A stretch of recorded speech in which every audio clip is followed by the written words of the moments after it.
একজন নারী চুরি করতে গিয়ে হাতে নাতে ধরা পড়লেন। সবাই ভেবেছিল পুলিশে দেওয়া হবে, কিন্তু কয়েক মিনিট পর যা ঘটল তা শুনে আপনি বিশ্বাসই করতে পারবেন না। রাজধানীর গাউছিয়া মার্কেটে প্রতিদিনের মতোই ছিল মানুষের ভিড়।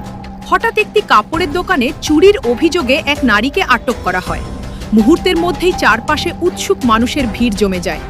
সবাই ধরে নিয়েছিল এবার হয়তো পুলিশ এসে তাকে নিয়ে যাবে, কিন্তু ঘটনাটি মোড় নেয় সম্পূর্ণ ভিন্ন দিকে।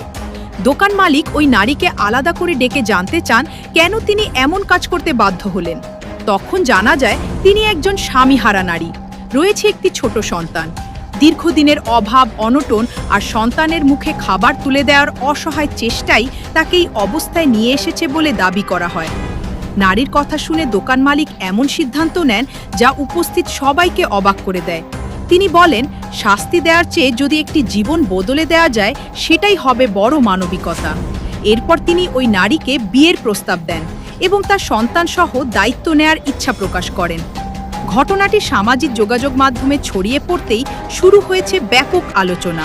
কেউ বলছেন মানবিকতার বিরল উদাহরণ, আবার কেউ বলছেন এটি অবিশ্বাস্য এক ঘটনা। আপনার কাছে এই ঘটনাটি কেমন লেগেছে কমেন্টে জানান। ভিডিওটি ভালো লাগলে লাইক, শেয়ার এবং ফলো করতে ভুলবেন না।